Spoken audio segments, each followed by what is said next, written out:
Thank you very much. Now to introduce our keynote speaker, I'd like to ask the Japanese American Veterans Association President Gerald Yamada to come up, please.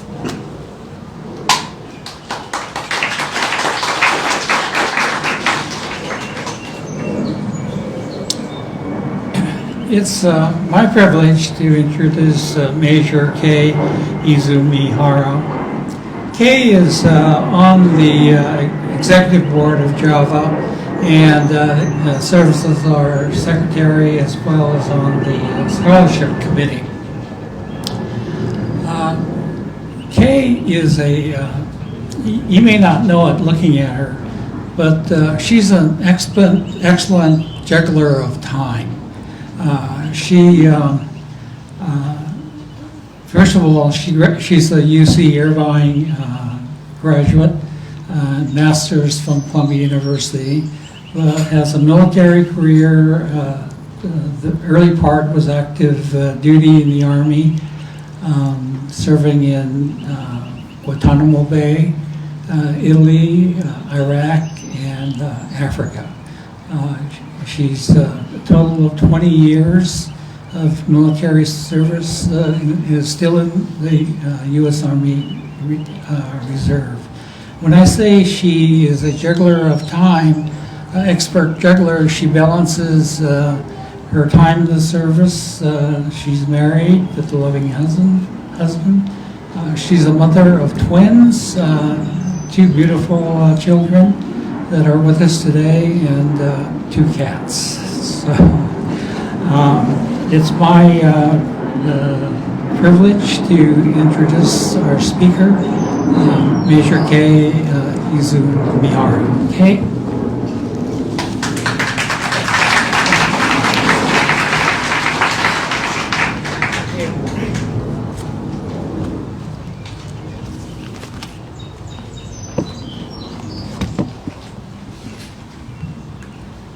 Hi, good morning, distinguished guests, families and friends of Nisei veterans, ladies and gentlemen. Thank you, Mr. Yamada, for the introduction. I am honored and humbled to be the keynote speaker for today's event. Thank you, Ms. Caitlin, Mr. Aiden, for your remarkable presentations, which is hard to follow, but I will do my best.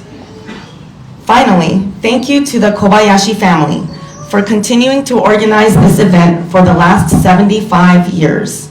It is amazing to be part of an enduring event which started from honoring the first 2 Nisei veterans interred here at Arlington National Cemetery.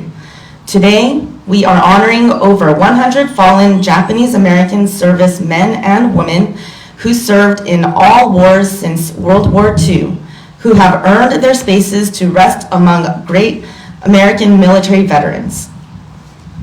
Memorial Day is an American holiday to remember and honor the veterans who have served and made the ultimate sacrifice. Originally known as Decoration Day, following the Civil War and the establishment of the country's first national cemeteries, it became an official federal holiday in 1971.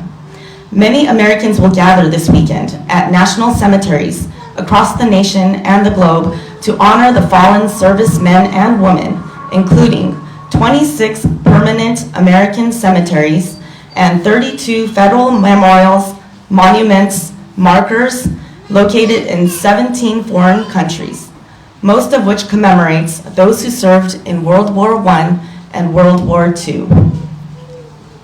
Ladies and gentlemen, we are in the presence of the extraordinary.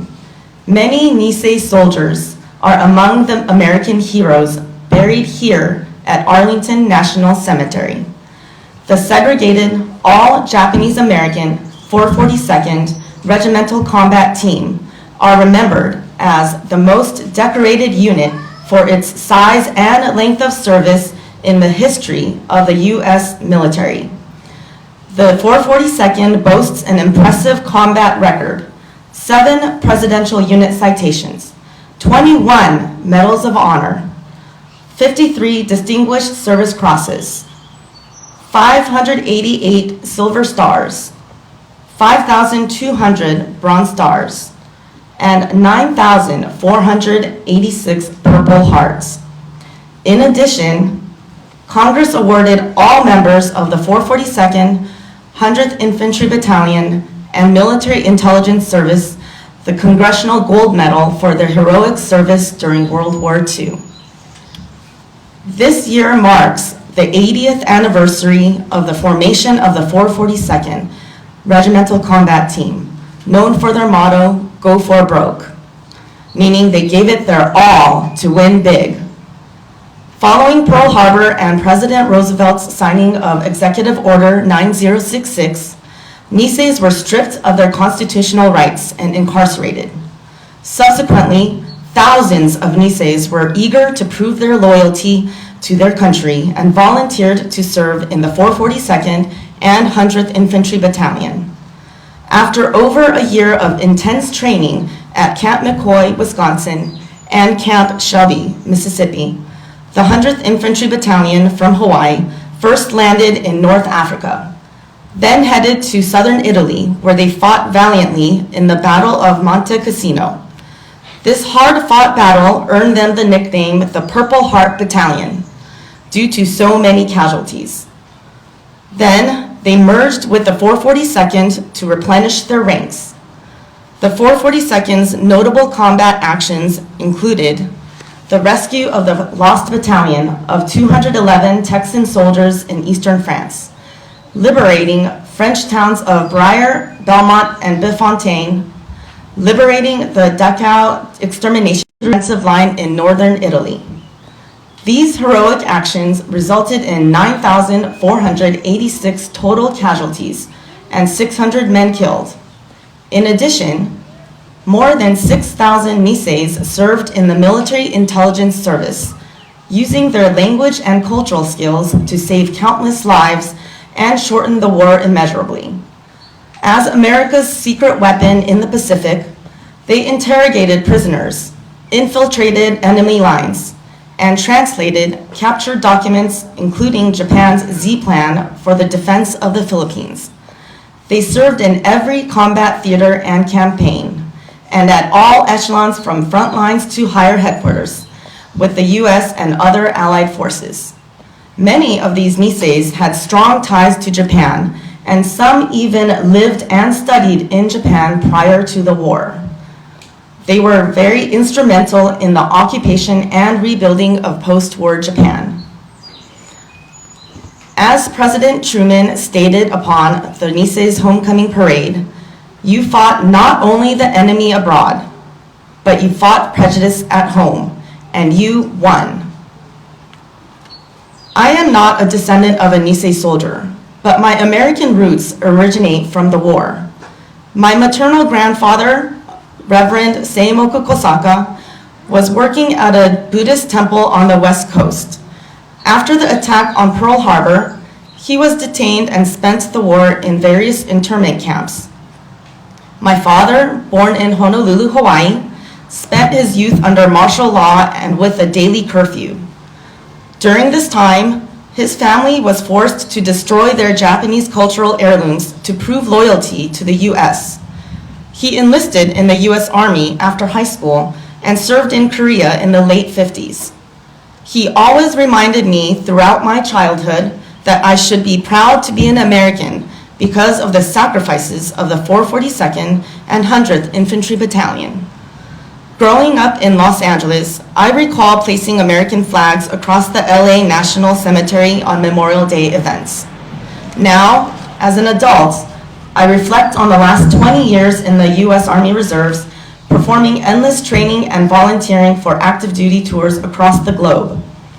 I think about my training at Fort Sam Houston 19 years ago, and I wonder if I had stood in formations in the same fields as Lieutenant Colonel Ruth Tanaka, US Army Nurse Corps in 1950. While deployed to Guantanamo Bay 18 years ago, I wonder if I had walked on the same dirt roads or the grounds of the Naval Hospital as Captain Miki Iwata, US Navy Nurse Corps. As a non-commissioned officer, I attended leadership training at Camp Shelby, Mississippi, and I wonder if I was issued the same load-bearing equipment and rifle, and if I had marched through the same forest as the Nisei soldiers training for World War II. As an officer years later, serving on active duty in northern Italy, Algeria, and Tunisia, I wonder how many Nisei soldiers' footsteps I followed. Now, as I raise my own children, I find myself asking, what do I want them to know about their history? Perhaps it was what my father and grandfather would want me to understand about freedom, that it is not free. A heavy price was paid by former generations, and especially the Nisei soldiers during World War II, and it should never be forgotten or taken for granted.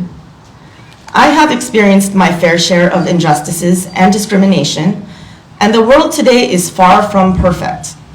But I am still grateful of the former generations for their sacrifices, and I feel hopeful that the next generation will prevail and thrive. As we lay flowers over the grave sites of the Nisei soldiers and their families this morning, I will humbly extend my gratitude to all those who gave me the opportunities I have today as a free Japanese American. Thank you.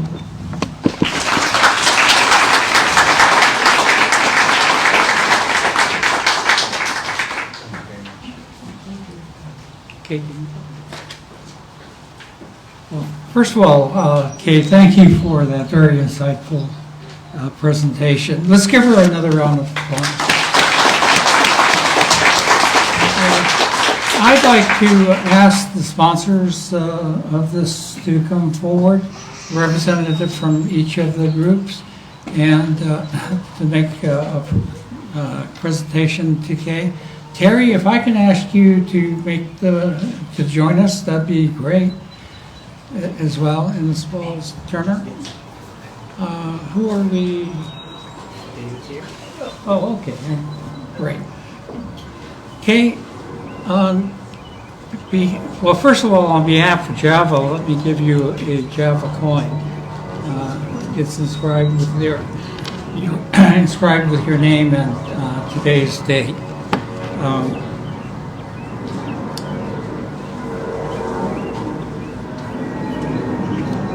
Also, on behalf of the group, let me present you with an image of the Go for Broke stamp. So this is for you.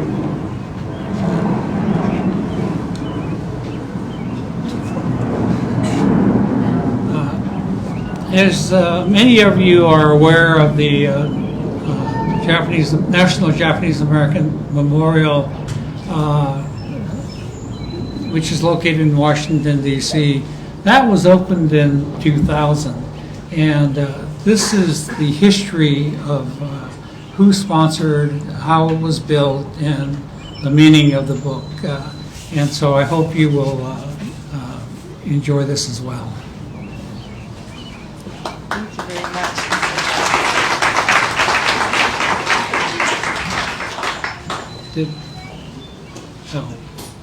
Mark, Oh, yeah. On behalf of the foundation, I'd like to also present you with the foundation coin. Congratulations. and lastly, let me give you a Java tote bag. I love bags, actually. I'm a bag lady. All right, thank you very much. Again, another round of applause for our speaker.